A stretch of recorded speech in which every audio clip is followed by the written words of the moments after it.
This time on SlickWorks, we pick up where we left off in the Daytona project. I finished the bodywork completely. Everything is mounted, gapped, and ready to go. By the end of this episode, there is paint on the car, but it didn't exactly go as I had planned.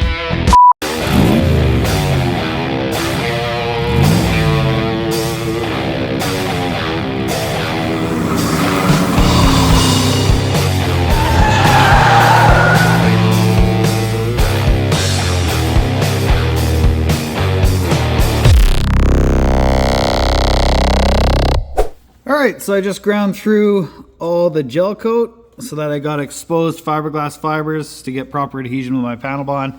Just threw a little piece of tape there so none of my noodles roll away. Okay, time to get these things set in place for the last time.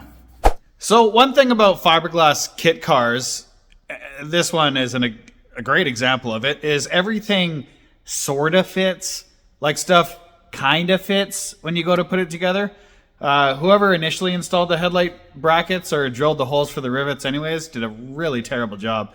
So I rebent all the brackets. Pilot holes, they're all panel bonded in place right now. So I have to wait overnight cure time for panel bond, which is great because you have loads of time to work with it before you're done, before they're in their final position. So both the lenses are on. Looks great. I'm happy with how they sit. So tomorrow I'm going to come back and pull the masking tape off and finish body working them so they look really nice. Back on this thing, panel bond cured up, so I ground down my noodles in the pilot hole and then filled the whole thing with panel bond and panel bond around the outside too. Okay, panel bond times 2 is done and the holes are filled and look smooth and beautiful. It's all masked up, ready for primer. Gonna start with etch prime and then a rattle can high build. I'm gonna try this car rep stuff. I've used this before. I feel like it gummed up my sandpaper. I don't remember, but I'll throw a little heat on it, see if that helps. Headlight lens brackets are finished and in primer and look great. Moving on, over here we have where the quarter glass windows are here. All these holes are drilled in the wrong spot. Also, one of the quarter glasses is broken.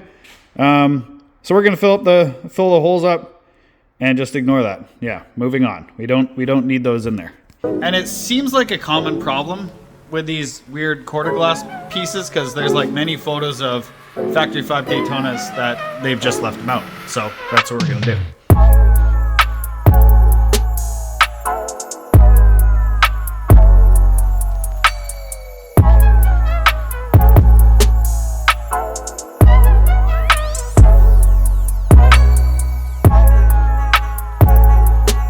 So we are finally in the final stages of this Daytona and still finding more issues. So what I've done here, I've gone around the car, I've mapped out everywhere you see an F, that means fill. Everywhere you see an S, that means sand.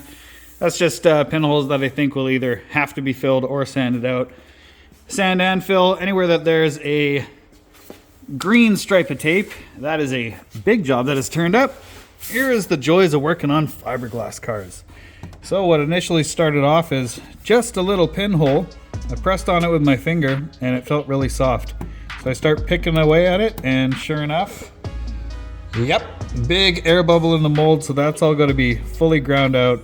Duraglass, medium body filler, polyester glaze, reprimed. I'm finding a few little issues around the car like that, but we're getting closer and closer.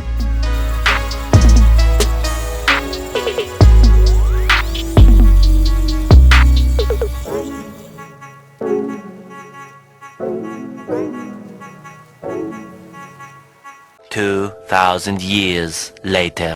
Well, I have rubbed down this entire car with guide coat, gone over the whole body with a fine-tooth comb, found every pinhole imaginable. All the pinholes are corrected. My buddy Clint Ferguson came out, Dagger Car Club. He came out and helped me pull the nose off and set it up on these stands here. But I realized that I don't want to spray this bedliner stuff inside my booth. It would make a heck of a mess. That stuff launches like 10 feet. So Mrs. Slick came down and we got the nose set up outside. So I'm gonna give this thing a good clean and go over the inside Just clean up a few spots, tie up some wiring, and shoot it. I'm gonna shoot it. Bang, bang.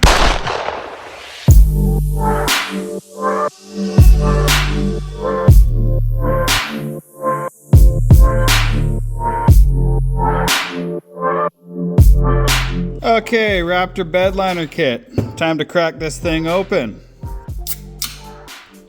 Okay, now it's time to crack this thing open. Let's see what we got in here. Cute. Okay. Liner. I think we got a gun with this too. Where is the gun? What the heck? Where's my gun? Well, off to Finish Master we go to see my buddy Garrett. And I would be taking Jeannie, but pulled Jeannie out of the garage when we were heading to Chevy's baseball tournament yesterday, and it was drip, drip, drip, drip. Dripping coolant on the driveway, so no bueno. So, old trusty Thunder Horse will have to do. I feel like I haven't driven my truck in ages because the weather's been so nice. Hey Gary. Hello. Got it. Well, this looks simple enough. Just put a little hardener in this here cup. Got your mixing gun, just screw it onto the top there and give it a little... That's the sound effect these things do. I didn't know if you knew that. Time to spray it.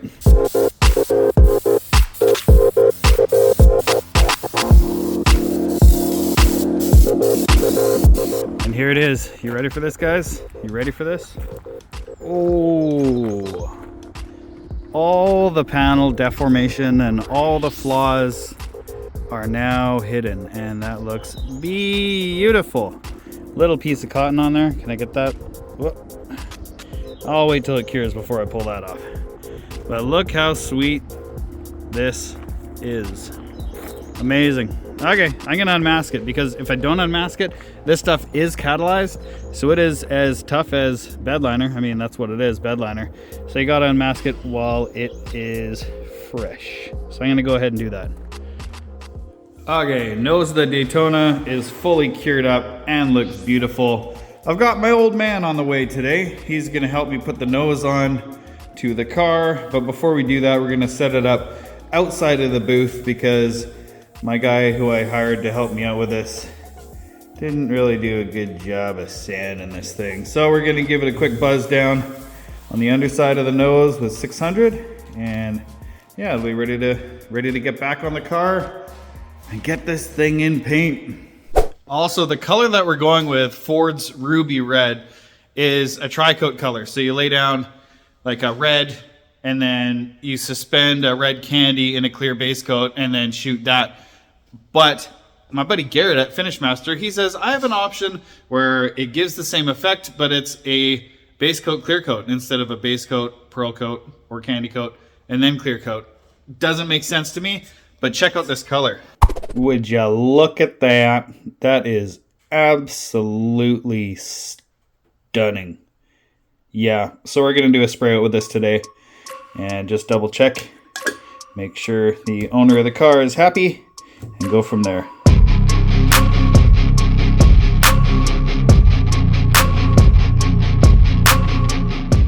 And that is by far the coolest spray out card I've ever done for any job in the history of doing what I do. How sweet is that? You wanted to see the color in person? Well, now he gets to see it on a car. All right, so we got the nose on the Daytona. My dad actually came out and helped me out with that. Meant to set up the camera. Oops. So today what we're working on is, we got these scoops. Not sure if we're gonna put them on. Maybe yes, maybe no, but they definitely need to be shaped and cleaned up. So this giant fat lip, I don't think it needs to be that big. We're gonna measure up how big the rivet head is and shrink that down, get a nice curve going on here, and as well, cut out the blank in the front. And then once the blank's cut out and it's all painted, when the whole car is painted and it's all red, we're gonna figure out where the scoops go and if we even wanna put them on. We don't know, let's get to it.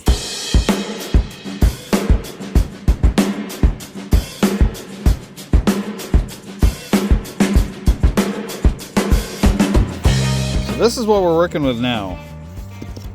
Beautiful, right? Yes. So all 3 are done, but now we need to drill the holes for the rivets. You guys are gonna like how I do this. So what we're gonna be working with here is this 16th inch tape. I'm going with the paper-based tape as opposed to the vinyl, because the vinyl stuff, when you go around corners, tends to stretch, and we want to keep a true measurement for all the rivets. So start by laying down my tape like this.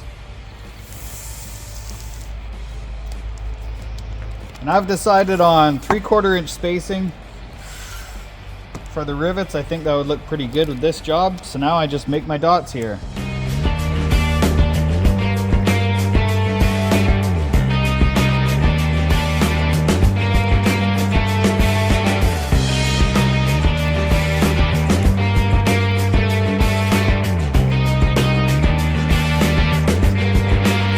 And now we simply use this tape to tape out where we want the rivets to go.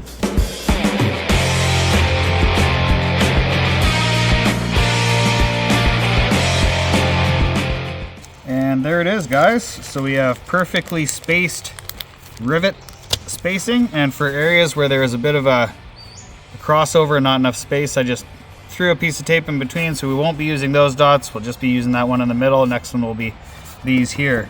This one actually lined up absolutely perfectly, which was kind of interesting. But yeah, this is gonna look really clean, neat and tidy. Quick and easy tip for you guys. There you go. And the time has come, finally. Oh yes, it is time to start giving this thing a real good clean. Getting it in the booth, getting this piece of junk out of the way, get the Daytona in the booth, start masking it up, lay some tape on it, and jack it up, get it up in the air. And I have the paint in-house. Well, I have the red in-house, the white, and the sealer I've yet to get, but have a look at this gallon of paint. So this red that we're going with, that you may have seen, that little 24th scale lowrider practice thing, sample piece, this red is extremely expensive. It's actually the most expensive gallon of paint I've ever seen in my entire life. Apparently it uses the 3 most expensive red toners. Are you ready for this? Actually, you know what? I'm not even going to tell you guys. Drop your comments down below. Do it now. At the end of the video, I'll tell you guys how much that paint can cost.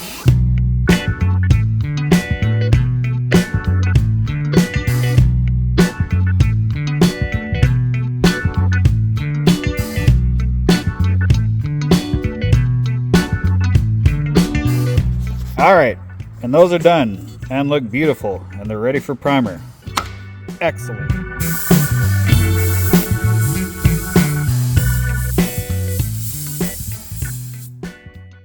Here's some dad life for you. Something was stabbing me in my pocket. I pull out this razor sharp throwing star from one of the kids, I guess. Just getting the last minute things on this Daytona, like right here, these windshield washer fluid nozzles. I don't know if I mentioned it before, but they were installed before any of the dash AC wiring, you know, anything was installed. So yeah, so they are impossible to get out, because they go in, a nut goes on the bottom, and then the washer fluid nozzle hose goes on there. So I've just pulled it out, got the rubber washer out of there, the rubber gasket rather out of there. And so I'm going to give it a quick scuff and then put a little bead of panel bond. So these things are going to be painted body color with the rest of the car, because I can't get them out unless you want to start drilling rivets and no.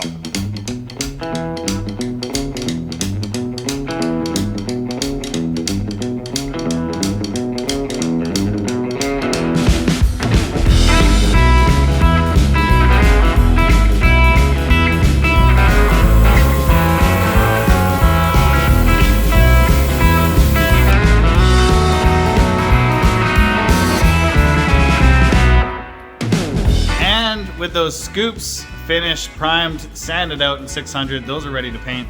So everything on this car is ready to paint. So got my little helper down in the shop today.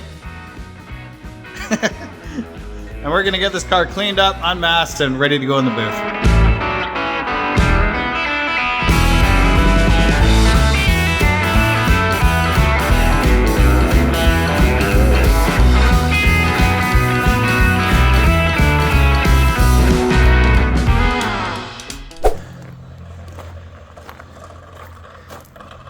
is one of Chevy's favorite things to do. Picking up screws and metal, anything he can find. Potential tire poppers, and he loves doing it. Hey Chevy! Thumbs up, dude! Attaboy. Attaboy. What a cool kid.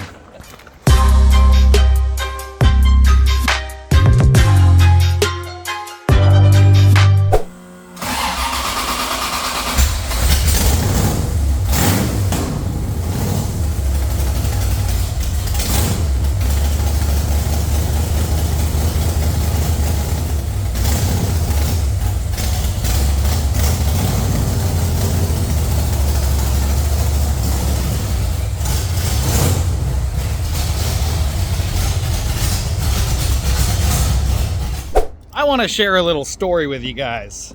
Not the most pleasant of stories, but entertaining for sure. So a few weeks ago, a buddy of mine said, hey, I'm on a break from school. Could you use a hand in the shop? So I said, sure. And he said, pay me 20 bucks an hour and I'll come work for you. So I said, all right, let's do that. So we were working away on the Daytona and he said, you know, friendship is more important to me than money.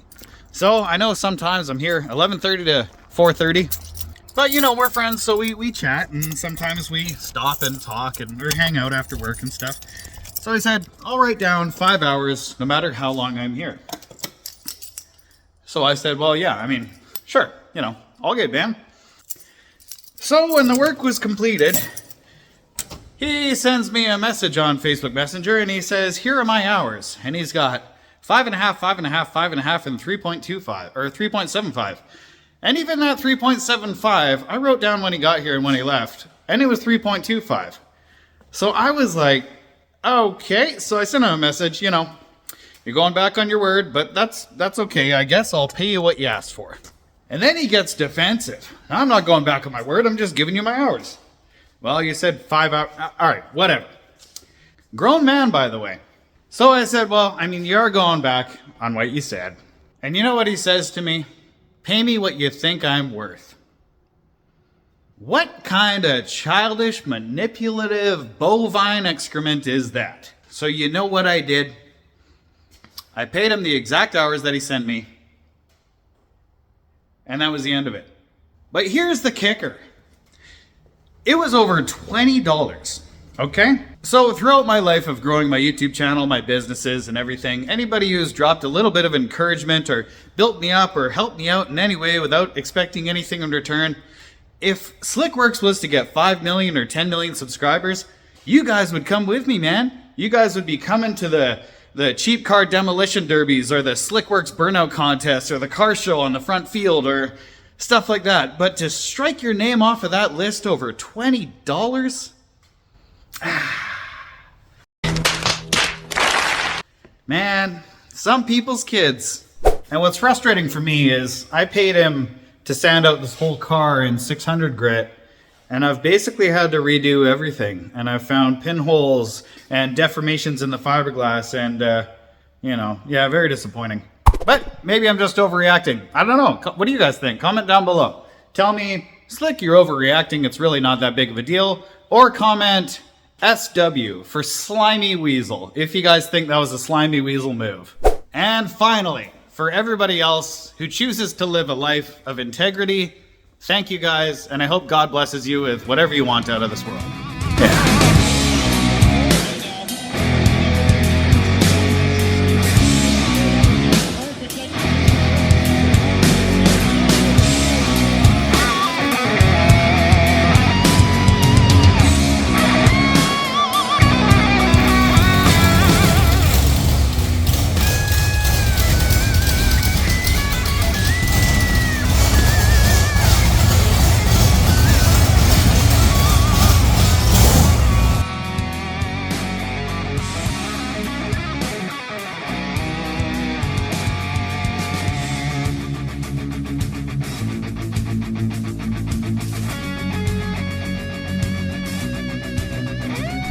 Well, we are getting there. It was pretty interesting masking this. Had to try and leave myself enough room to get some red in behind here. So I'm going to start by doing all the edges with my SATA mini jet. And this is kind of interesting.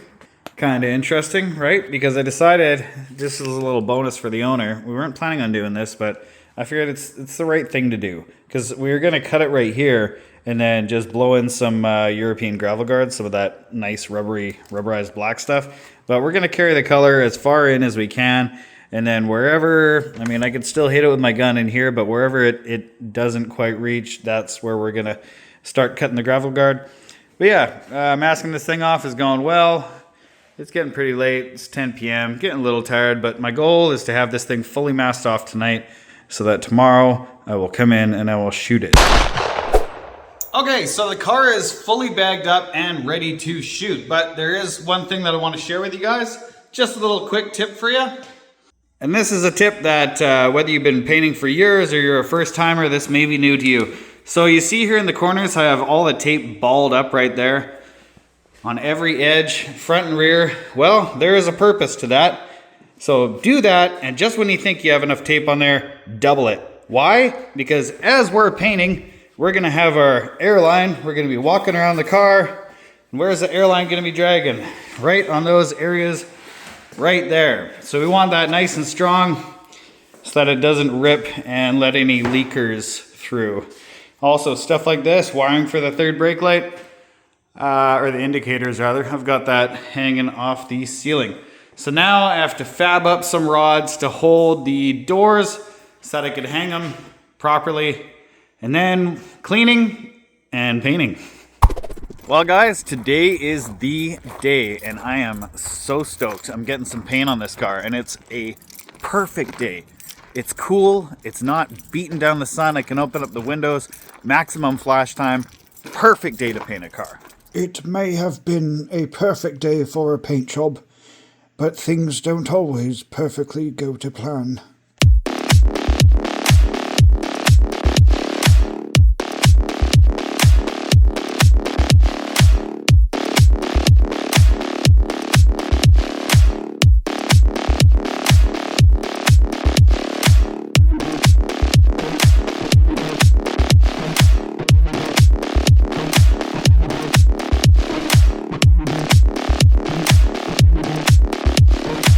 I'm out of my paint suit, and I now know how my parents felt about my performance in high school because that was massively disappointing. So let's start with the positives. Look at that bodywork. That looks beautiful. Down here, there is a horrible seam right there, and that also looks beautiful. Nice and slick and smooth. So from the 0.5 mode on my phone, it looks really good. The doors turned out beautiful. Spoiler and the hood scoops turned out beautiful. We've got some issues. You see that? Those are fish eyes. And I cleaned it and I cleaned it again. Some chemical reaction, oh, there's a bad one right there too. Some chemical reaction went down on this thing and it is not ready for paint. I could not go straight from sealer to the color coat, which sucks, but it is what it is. Have a look right here. You see all that? Yeah, that's all reaction to something in there. So we've had the good news and the not so good news. So let's end on some more good news. Where there's the little fish eyes, I noticed where they were, except for that one in the vent on the nose, but I think it'll be okay. I noticed where they were while the sealer was still fresh. So after it tacked off, I filled it up, pounded it in there. So that's what bridged the gap over top of those fish eyes. So now when I sand it out, those spots will no longer fisheye because they have a nice skin of the primer sealer over top of it. So this episode, I was really hoping to get the car painted red, but I didn't, and I'm gonna wrap the episode right there. So thanks for watching, guys. In the next episode that you see the Daytona, the car will be painted red with white graphics on it and assembled. Okay guys, it must be the end of the video because I'm about to drop a bomb on you guys. Are you ready for this? How much this can of paint costs? 1 gallon of paint, Have a look at this. $1,490. $1,500 for a gallon of paint. This is 2025 pricing, ladies and gentlemen. This is why we can't paint your car for $2,000. So the list price on that paint was actually even more than that. It was like $1,790. So I'm just gonna say these things happen. Thanks for watching. Hit the subscribe button. Bye.